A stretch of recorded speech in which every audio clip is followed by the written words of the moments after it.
Hello one, hello all, welcome to WILIscredia. I come to you as always as CP, otherwise known as Charles. And it's the 31st, which means we're doing yet another 31 on 31, this time Monsters and Machines. You can read that as a bunch of different things, sci-fi / action, plus a couple of Bryan signature movies thrown in there. And just like always, just keep in mind these are all opinions. Everybody's matters the same, and in the end, they're all. It doesn't matter. Whatever makes you happy is what makes you happy. Just remember that. Long story short, don't be dicks to each other in the comments section. You can have differing opinions. You can have points to make that are not of mine or somebody else in the comment section. Just don't be a jackass. We are talking about films, fictional movies. Wait, are any of these based on? No, yeah, fictional movies. Although Terminator may be based on a true story. Yeah, I'll have to look into that. So without further ado, let's get this going. August 2022's version of 31 on 31, Monsters and Machines.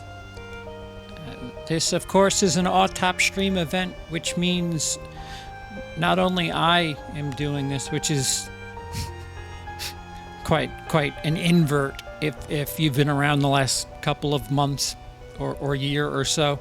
But this is Cody Leach's baby. Cody Leach, of course, got his list going. Bryan Lomax got his list going. And Sean Chandler of Sean Chandler Talks About has got his list going. As I record this, I don't have the times. If I do have the times while I edit this or before if the times are available, you're looking at them. Otherwise, just click the links down below and you'll have access to their versions of the 31 on 31 Monsters and Machines. Without further ado, my number 31 is Alien vs. Predator Requiem. There's been so many jokes made about this movie and just how dark it is, and not that was kind of dark. I don't know if you should have told that joke, but literally dark. Literally both myself and Cody have taken the same jab, taken similar bits that kind of were the same thing at different times. Like it's a gag. It's an ongoing gag at this point. That AVP Requiem. If you could see it, that's one thing, but it's dark. And when you can see it, it's just kind of unnecessary. It was a sequel to a movie that, was just kind of an idea. It was more of, hey, wouldn't it be neat to see an alien fight a predator? The mid-2000s were weird, especially at Fox.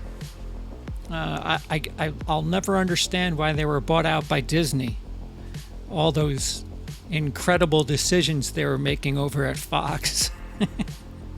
But yeah, other than me being smitten for Rico Aylesworth, who was on 24 at the time, this movie is completely unnecessary. It is a sequel to a movie that is technically unnecessary, and a lot of people cry that it retcons things in the franchises, and it's just like, guys, you don't no. these movies aren't in those franchises. These are fan films before the fucking uptick of fan films. And some fan films are far better than AVPR. I mean, they take the lens cap off when they film things, so that there's the first step to making a better movie than AVPR. I've said enough about it. The gags have been run to the ground. You could check my Aliens ranking list and the other list. We did rank Aliens previous to this, so all the movies in the Alien Predator franchise, well, mostly the Alien franchise, because I've covered the Alien franchise. This is what will now be the third time. But a lot of the jokes will either be redundant, or you'll be like, wow, he had a perfect opportunity to take a jab at blank. Chances are I did. You're just not watching it here, and I'm avoiding redundancy. Number 30, sticking with the Alien franchise, Alien Resurrection.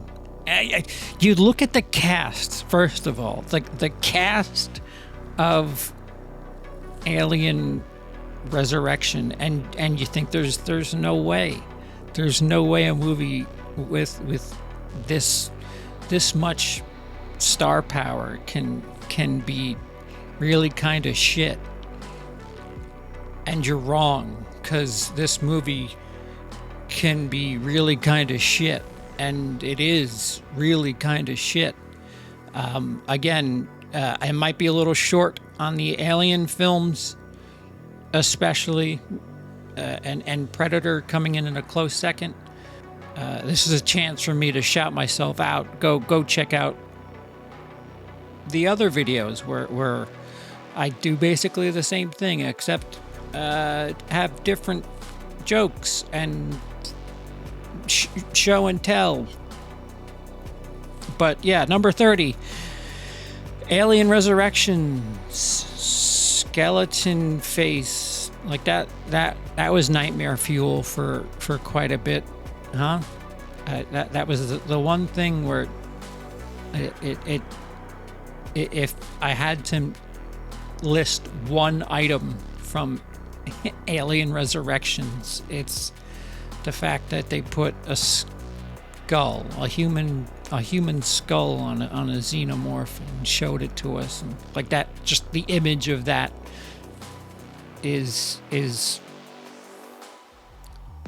has been nightmare fuel for me for so very long. Number 29 is Terminator Genesis. For people who think that AVPR was retconning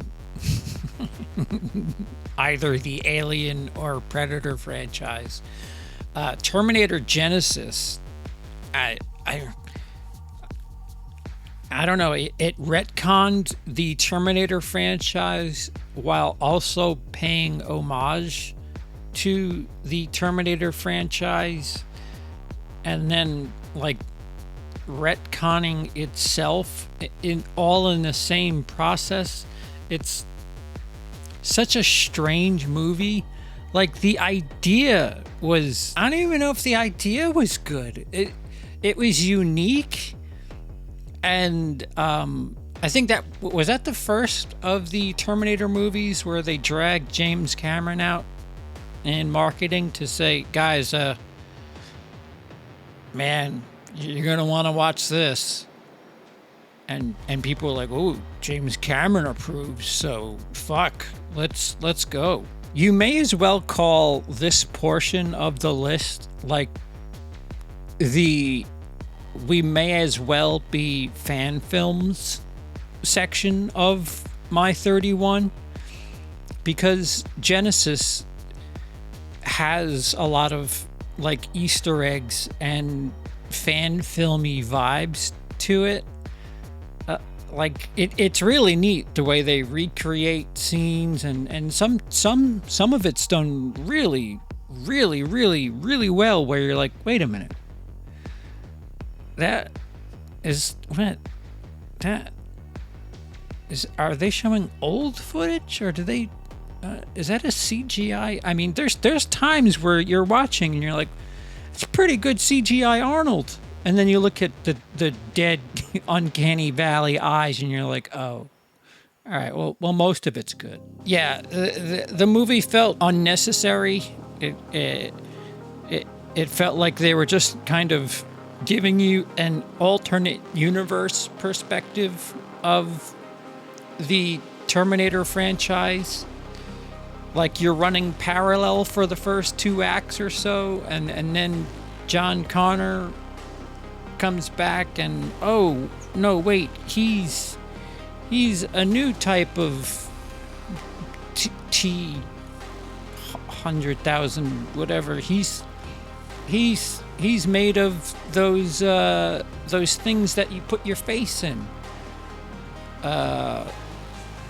That's what he's made of. He's made of magnetic fucking things that you see in doctors' offices that you just kind of like build shit out of. And I didn't care.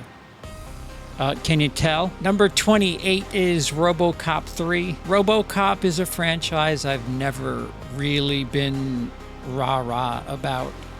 And I've had friends in school who, you know, they asked their parents to rush them out to see every single one of them whenever there was a new RoboCop. And I remember RoboCop 3 when it came out, and I was in school, and the hot talk was he could fly. He's got these cool rocket booster things, and he can fly, and blah blah blah. And you know, as a cynical adult, you look back and you're like, oh, you're trying to sell toys for a movie that originated as R-rated fucking just chaos. Like it RoboCop, it could be one of the bloodiest movies that the MPAA has just let through. And you know, now you have something like RoboCop 3 where it's a joke. It's just an absolute joke, figuratively and probably literally. And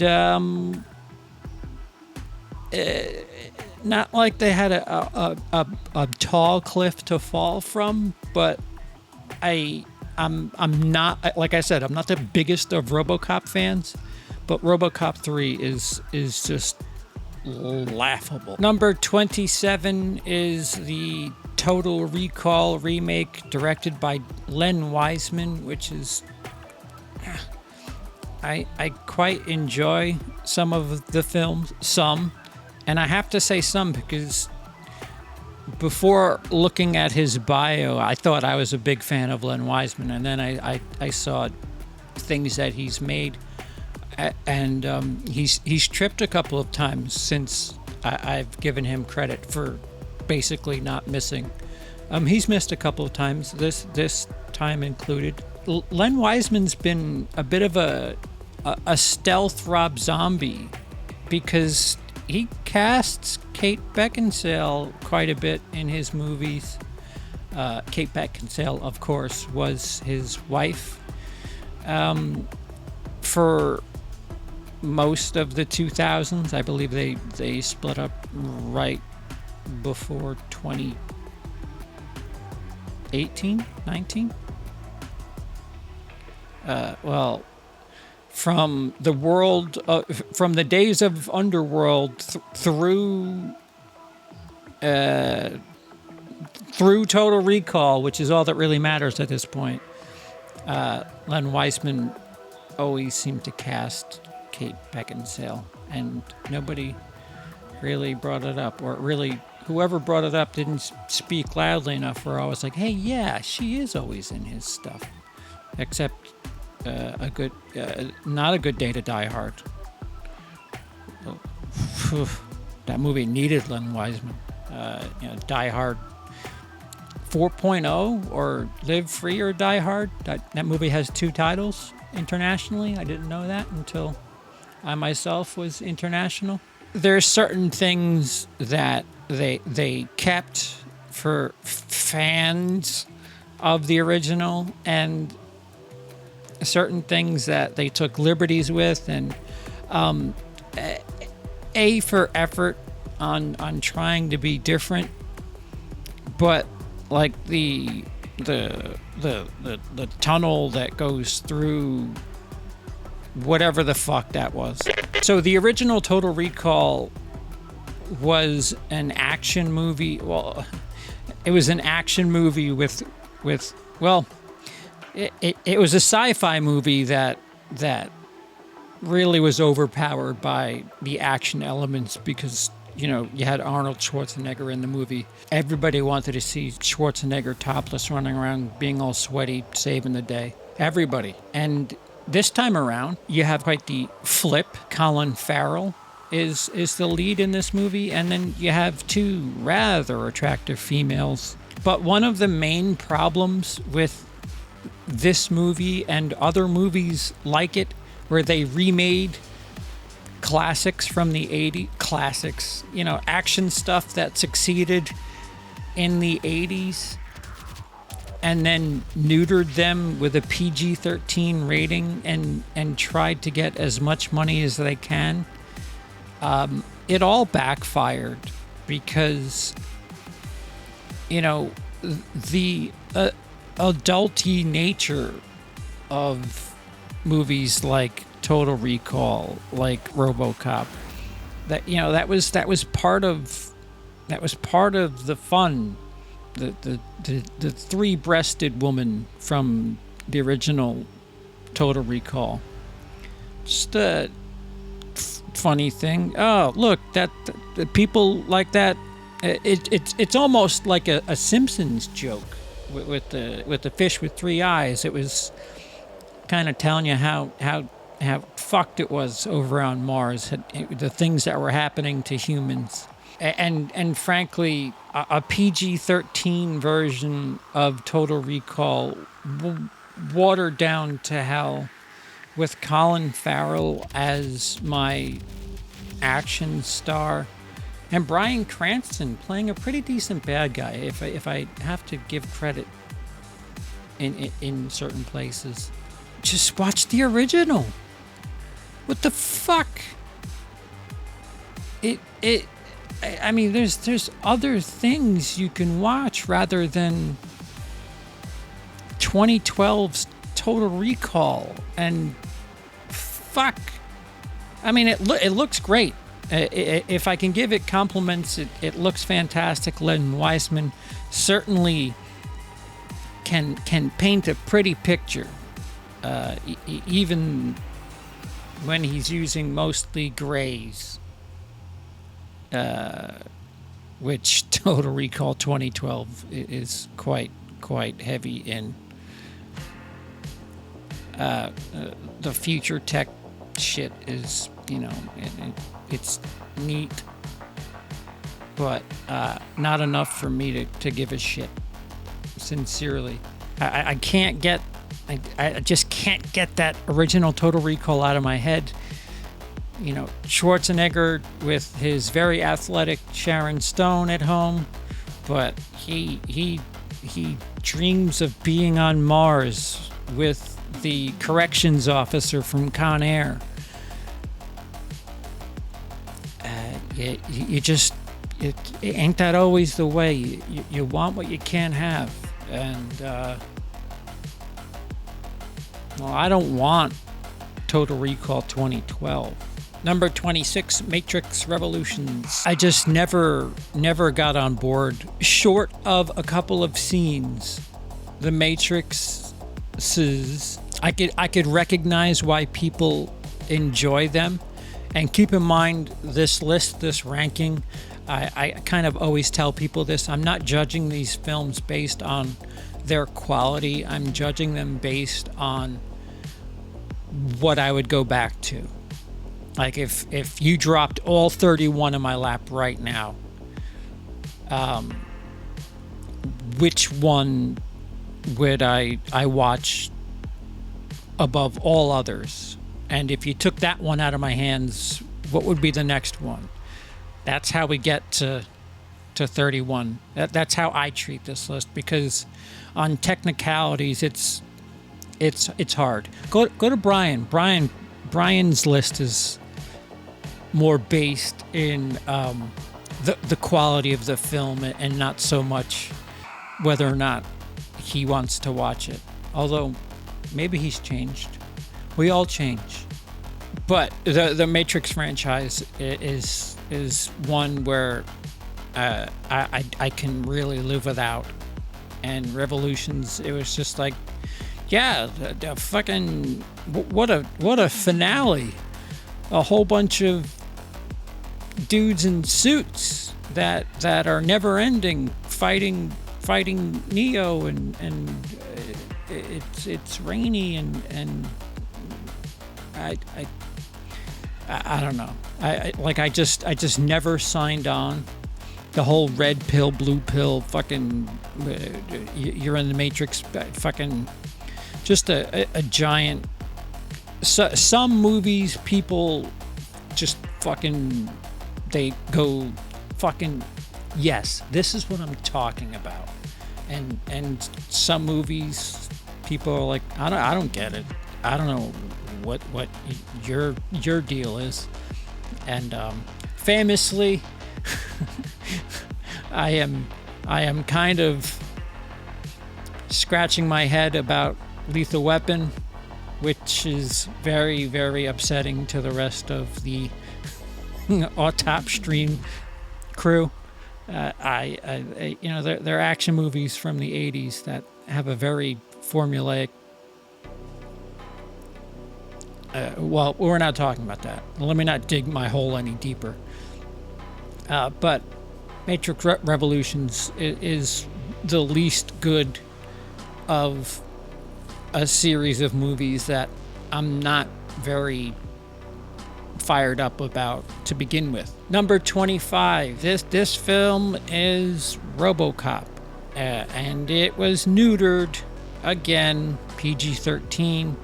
Joel Kinnaman, who has since kind of blossomed as a better actor, I felt was quite stiff in this. I don't entirely hate the RoboCop remake when you consider what Paul Verhoeven gave us. And yes, of course, when you remake a movie, it doesn't have to be. You would hope it isn't a Gus Van Sant Psycho, where they're basically doing the same shit. You hope for something different with some homages, perhaps. And Total Recall 2014 is a very different movie than the Verhoeven movie. Obviously, first of all, it's rated PG-13, so you're going to be missing a lot of things like blood. There's going to be missing a lot of blood. The thing about RoboCop 2014 is they do so much more to make you feel for Joel Murphy. Fucking guy has a name. I didn't even realize. I can't tell you what 1987 is. If his name is Joel Murphy, I only just learned it watching 2014. But they focus way more on the human aspect of a dude who's inside some fucking robot AI suit.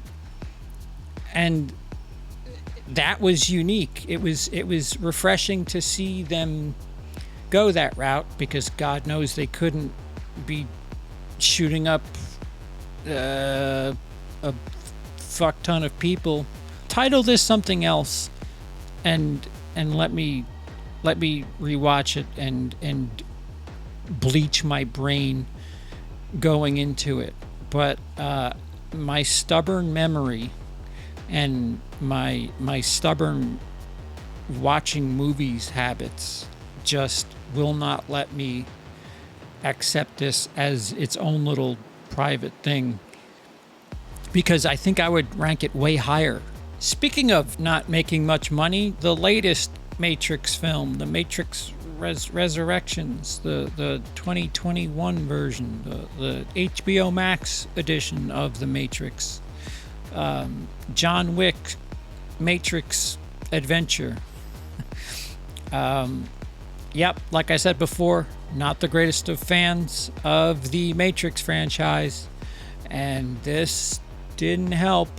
I respected some of the writing, and the more I see from the Wachowskis, the more their personal lives and some things that they've experienced have come through subtly in some of their films, no matter what they are.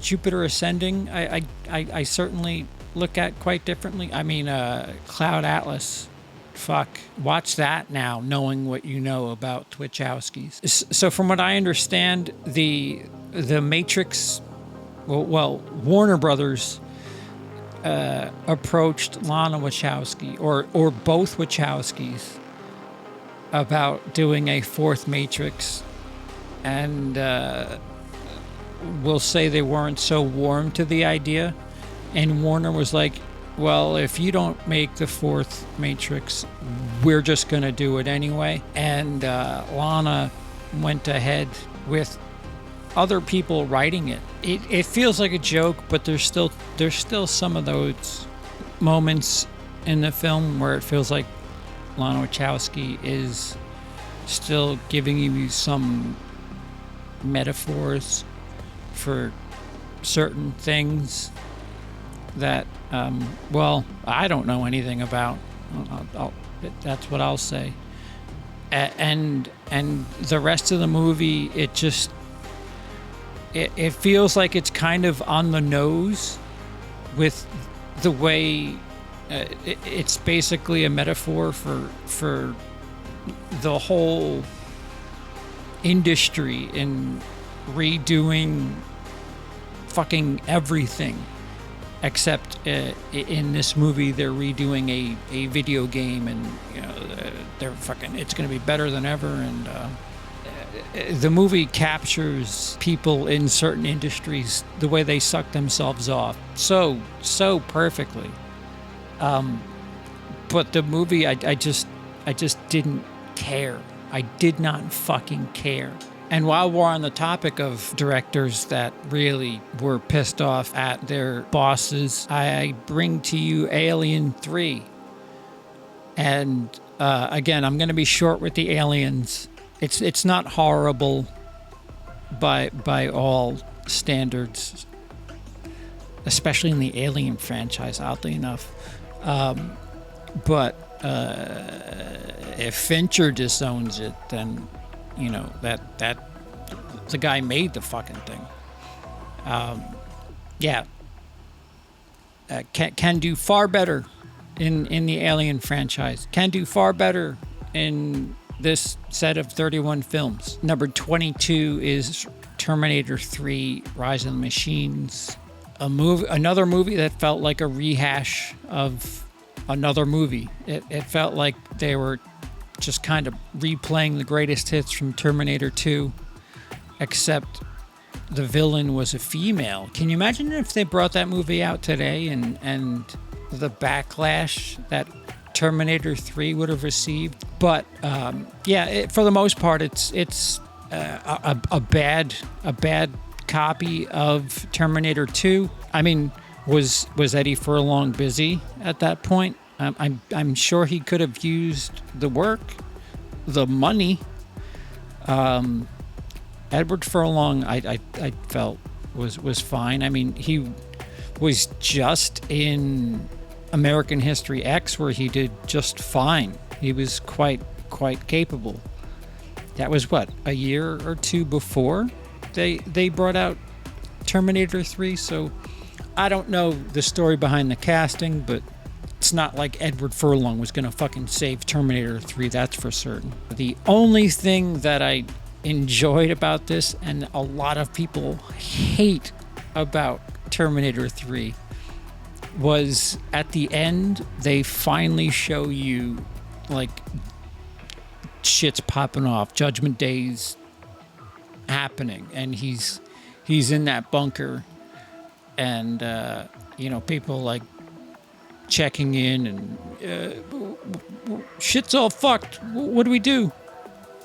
And he answers, and you witness John Connor, the commander, at his very, very, very, very beginning. I liked that. That was a teeny,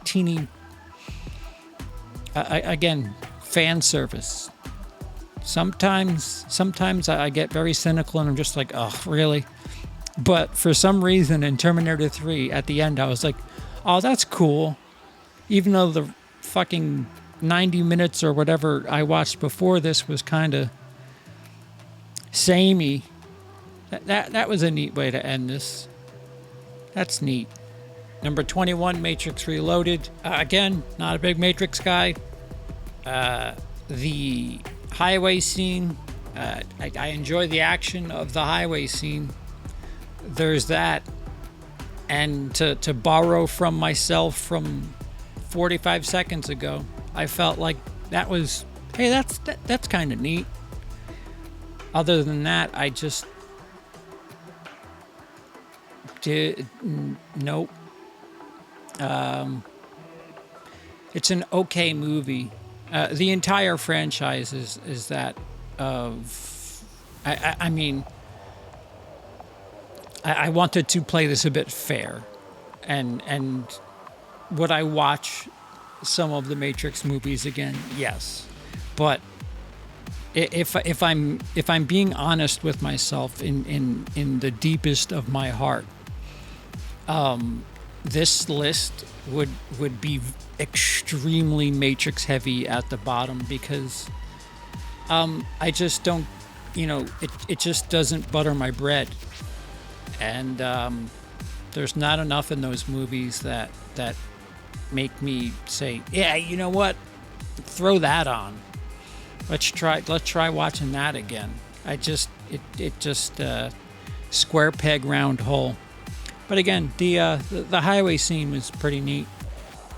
Number 20, Predator 2. More movies that are basically redoing what the movie before them did, and not nearly as good. Well, credit to Predator 2 for doing Predator in the city for a bit. I remember watching the first 20 minutes of Predator 2, and I was just like, I don't think this is a Predator movie.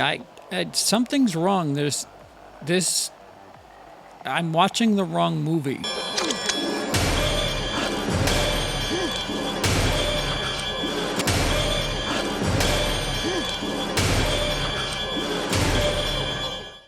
The Predator 2, or Predator 2, is just Predator in a different setting. That's kind of it. If you're tired of the macho dudes with swelled arms in a jungle, and you would like to watch something very similar to that film in a different atmosphere, I give you Predator 2. Want some candy?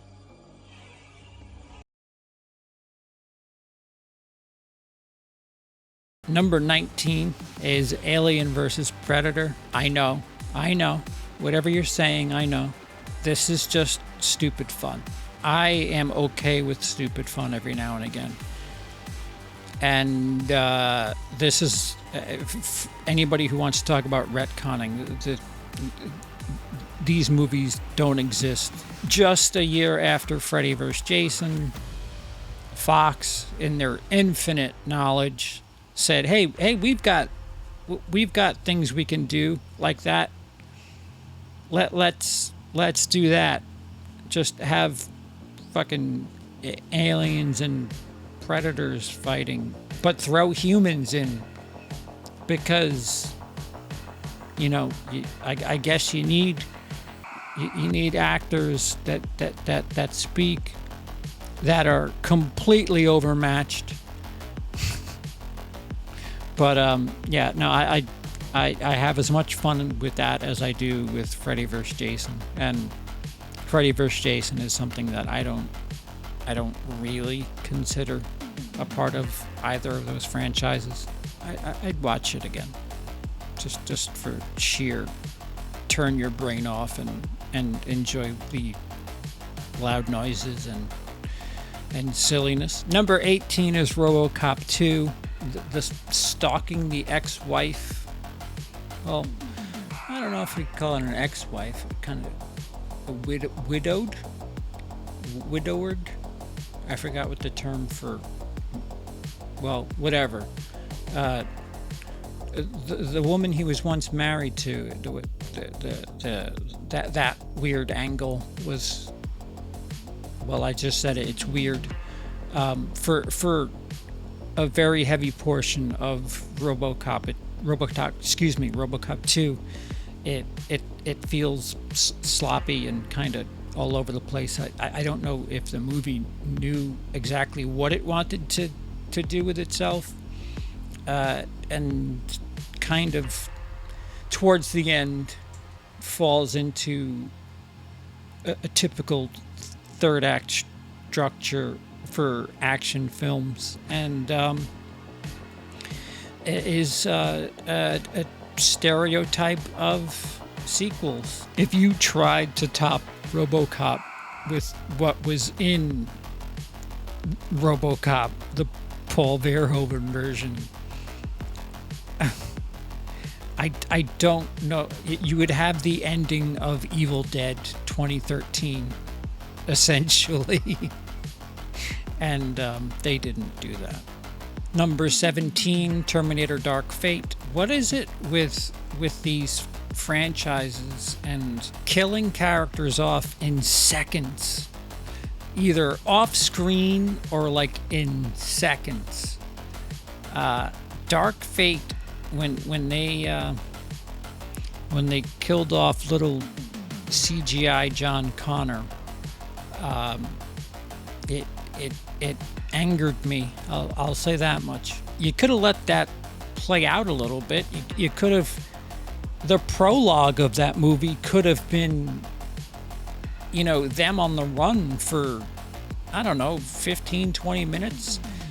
Do like Friday the 13th, 2009, and have this false opening, this 15, 20 minute thing where you're like, oh, this movie takes place in the past, where they're still ducking Terminators even though they won and they stopped Judgment Day, and then go ahead and like flash forward and continue with Dark Fate, which Dark Fate was fine. Nothing spectacular, nothing terrible. The problem you get with some of these Terminator movies on both ends, when you have these robots and superhuman being things fighting one another, you're questioning things a bit more as the movie goes on, and your suspension of disbelief, that meter gets way more high, and it's just like, all right, so how much can this fucking thing take?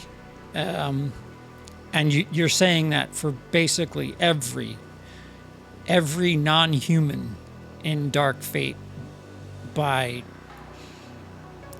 about 15 minutes into the third act, and It plays quite nicely. Nice to see Linda Hamilton back. You get angry old grandma Sarah Connor. And it's funny because we had angry old grandpa Luke Skywalker in the Star Wars franchise, which nobody wanted, evidently. I have no problems watching this movie again. It's there's questions, but when it comes to action, when don't you have questions? Number 16 for me is Alien Covenant, and again, like I said, I'll stop reminding you. The alien stuff, I will be as quick as I can. Alien Covenant is essentially something that was made for fans of Prometheus and fans of the Alien movies, and really shortchanged everybody. The shame of all of that is Michael Fassbender as David in Alien Covenant is probably the best villain that is not a xenomorph in Alien property since the mid 80s, since Aliens maybe. Number 15, and I always get crap for this, but Terminator Salvation, yes, it was directed by Mick G. So what? For those of you who don't know, Mick G directed the bubblegum poppy Charlie's Angels movies with Cameron Diaz and them in the early 2000s. But I thought Terminator Salvation was, if you're going to carry on from 3, where Judgment Day has kind of happened and we got to deal with it, then all right, cool. It's different when you consider what fucking Genesis was. It's a different take, and again, credit to Dark Fate, which I didn't say this before, for not like trying to. Well, let's go back in the past and fucking whatever the shit. Salvation was just. It was just. Here's a movie that takes place during the fucking war, and John Connor is fucking leader of the resistance, and Anton Yelchin fucking really spectacular job, all things considered. Him being in that movie often gets forgotten, and amongst many things that he's done, and he was a fantastic actor. I really enjoyed what he contributed to Terminator Salvation. And Sam Worthington, another interesting little element to that movie.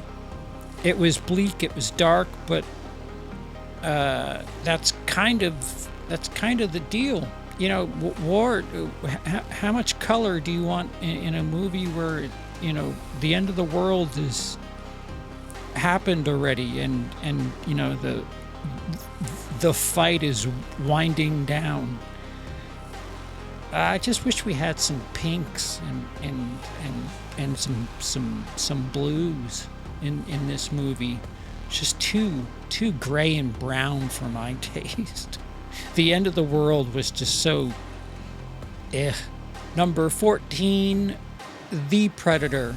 I'll wait for you to finish throwing your tomatoes at the screen. Shane Black, writer-director of the movie. This felt like a Shane Black movie to me quite a bit. And I enjoyed the humor. A lot of people said the humor was too much.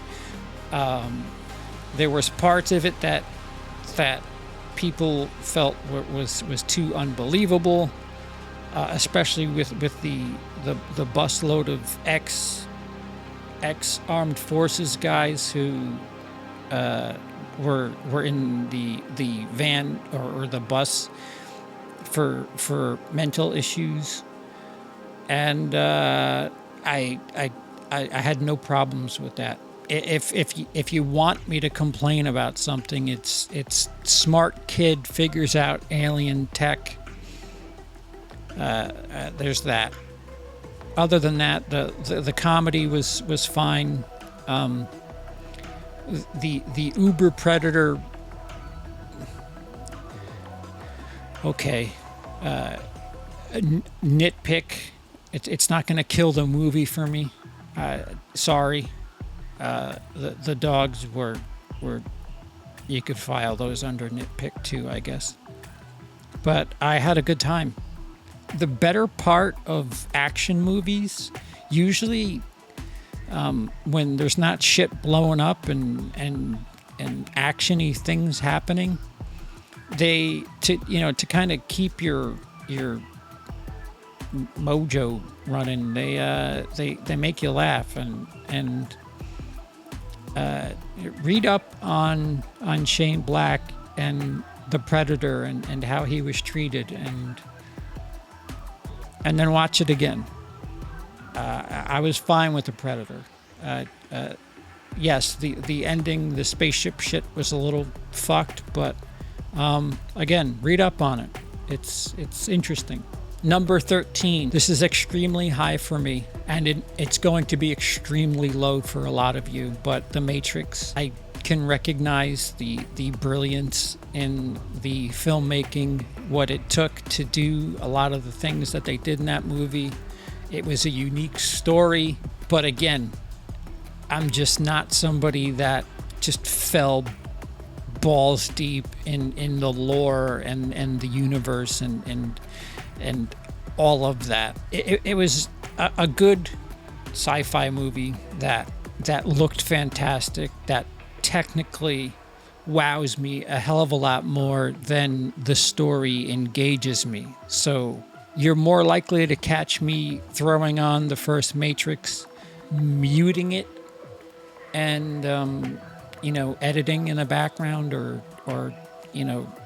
something, doing some sort of other work with it on in the background with the sound off. But yeah, good soundtrack too. All right, maybe I'll turn the sound on for the music. Number 12, Woke. Number 12, Prey. Who knew that through the fog of anti-SJW YouTubers comes this fucking straight to Hulu movie that is pretty fucking good. Whatever your complaints are about a 110-pound Comanche woman, overtaking and outsmarting a predator, I have news for you. That's how they all beat the predator. Through tricks and learning about them. You didn't watch the movie if you think that she just fucking was a Mary Sue, which is just completely false. Throughout the movie, she wants to be considered one of the guys. She wants to go out and hunt and help. And because of that, what she's doing is she's paying attention to things that they're doing, and she's always soaking things up throughout the movie. And it helps lead her character to the ultimate in the end. And oh, by the way, she learns a lesson in what she thinks she knows with that battle with the bear. Like it's fucking character arc 101. Like, what? I don't know how people complain. Like, what? I'm getting bothered by people getting bothered. But movie was a very pleasant surprise. I rather enjoyed it, and again, spoiler. I realize the movie's only out a couple of months right now, but don't forget about the dog when you talk about how she was able to save the day. And if you do your homework If you pay attention, well, first of all, we know she's dead because the movie takes place in the 1700s. Complained that the gun was the one that Danny Glover got in Predator 2. And how could that be? Because blah, blah, blah, blah, blah, blah, blah. Well, just watch the credits for Prey. Maybe she didn't last that long following that battle is all I'll say. 4-star movie for me. Easy. I really, really, really had a good time at that movie. And if you're going to complain about paint by numbers, character arc, especially with somebody who's going to be completely overmatched, then just stop watching movies. That's the best advice I had for you, is just stop watching movies, because you're gonna be mad at things when they go right, and when they're not going right, you're gonna be mad, unless of course it's going wrong and it's I don't know, insert racist, sexist term here for that'll please you. I don't know what to tell you. Prey is a really good movie. You're just hating. Number 11 is RoboCop, the original, prototypical 80s over the top action movie, and then some. Like I've been saying throughout this episode, Paul Verhoeven must have bought stock in corn syrup before he made this movie, because holy shit, it's a message movie. It's no different than George Romero sending messages with his Of the Dead movies. And RoboCop is clearly a movie about excessive policing. There's humor, and some of it very dark humor and realistic. Here is number 10, Predators. There's like 3 or 4 movies on this list, and then the inverse is the entire Matrix franchise. There's 3 or 4 movies on this list where I'm like, I really kind of dug it. I don't understand why everybody's bitching. But Predators was fucking awesome. I dug everything about what Predators was. And the fact that we were slowly learning what the fuck the deal was with just about everybody and what was going on with the characters was fun. It was exciting, to not be ahead of the characters. Could have done with a little less of Lawrence Fishburne, but other than that, the fucking movie was incredible. Number 9 in the which one of these is not like the other category, you have Blade Runner. Not high enough on the list for a lot of film fans, but this is 29 sci-fi action movies and 2 Blade Runners. And Blade Runner, while it's a brilliant movie, again, I'm not ranking these movies on quality, although to a certain degree I am. I'm ranking them on rewatchability. And as much as I love Blade Runner, I think it's beautiful, it's gorgeous, it's well made, it's probably top 50 movies ever. It's not one I'm going to run to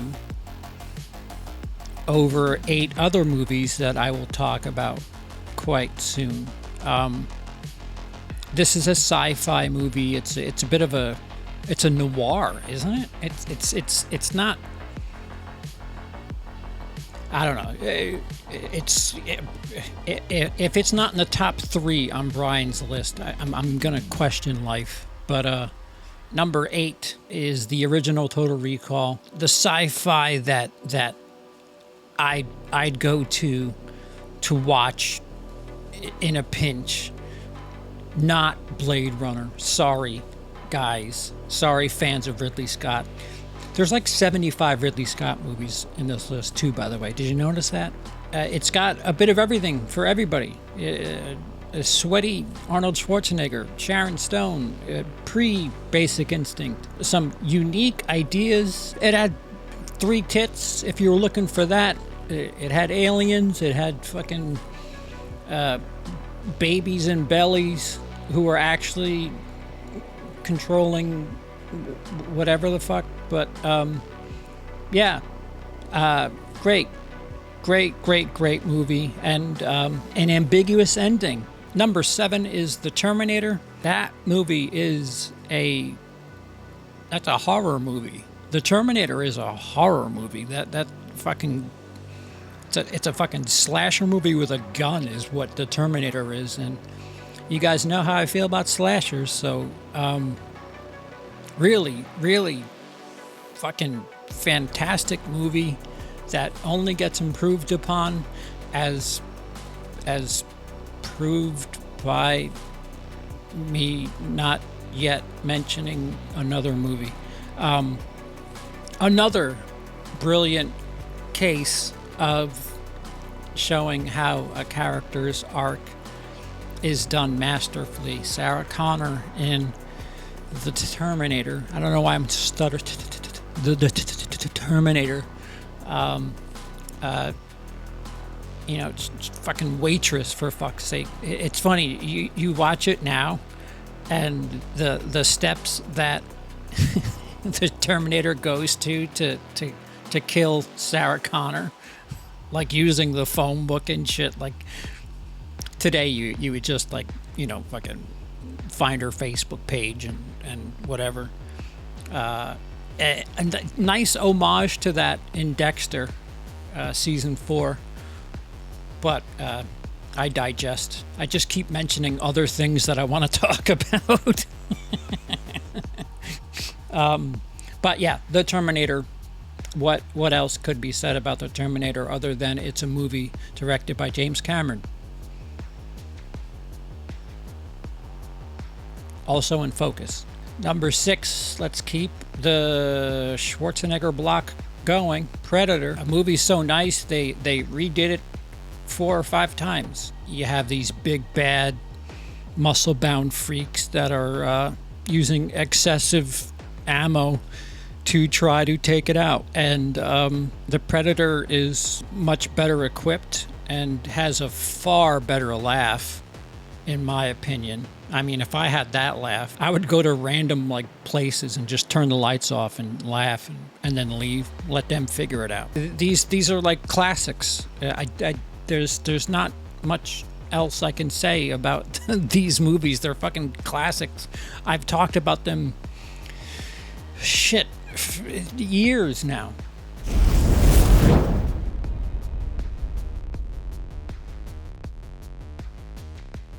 Number 5 is Blade Runner 2049. It's not nearly an action movie the way that the rest of the stuff on here is, but wow, it looks gorgeous. It was fantastically made, bigly.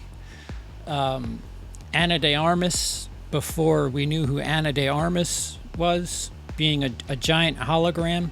The fucking Las Vegas-y type fight scene with the holographic Elvis, like that stuff is just awesome. While I have said that most of the movies in the top half, maybe the top 10 of this list, are movies that I just want to turn my brain off and watch shit explode.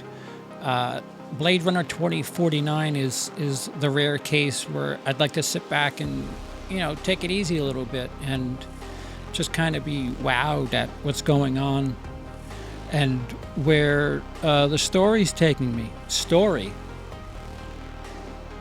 Oh yeah, stories.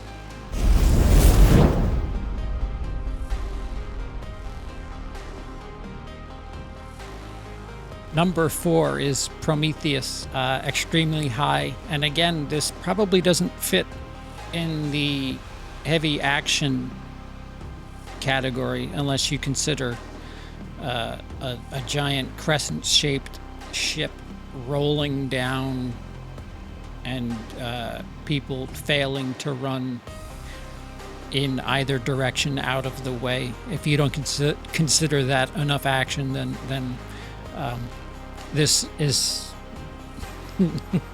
this is missing some action. It's a bit heady. I was all on board with everything about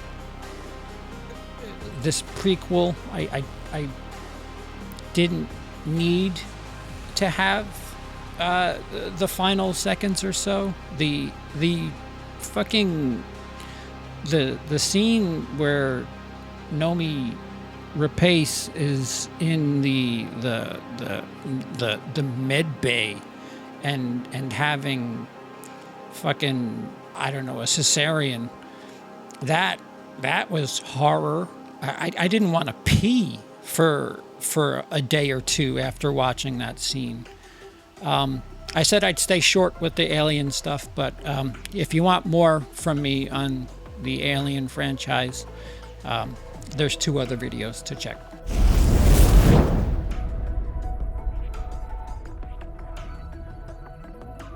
Speaking of which, number 3, Aliens, the best action sci-fi movie in the Alien franchise. Arguably the best action sci-fi movie, period. Watching Sigourney Weaver and Ellen Ripley take on that motherly role while still also being a fucking absolute badass is some incredible growth for that character. Meanwhile, there's a brilliant movie just happening around it. And again, check my other stuff for further word on it.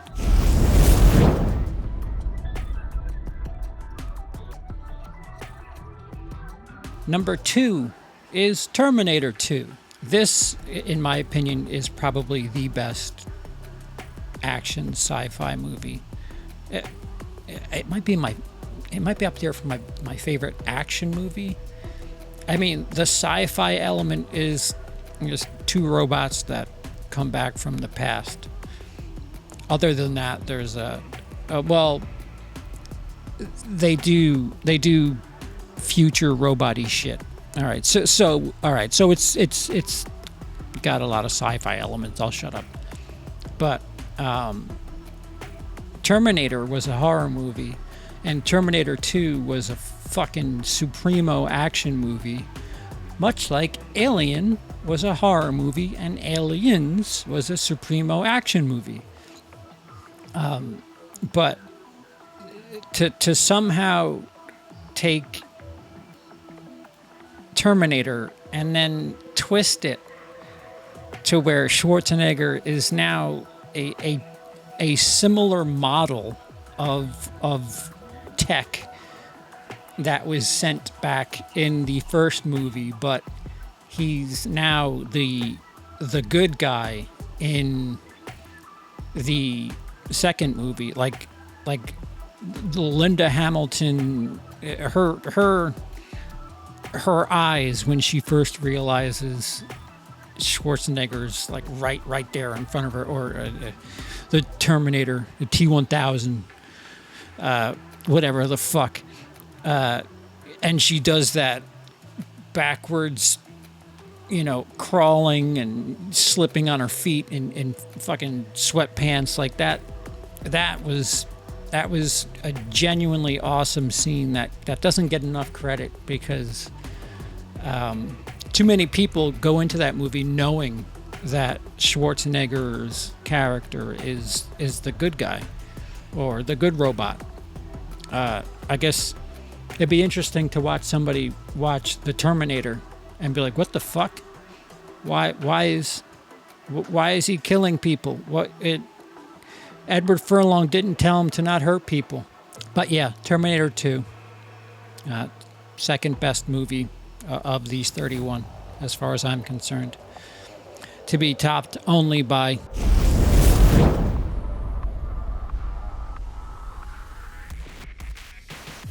the Ridley Scott classic, Alien, which was number one on a different 31 on 31. So if you're paying attention, and so you know, Alien is number one on whatever ranking I've had the Alien franchises in, and I believe it's brilliant, looks brilliant, made brilliantly.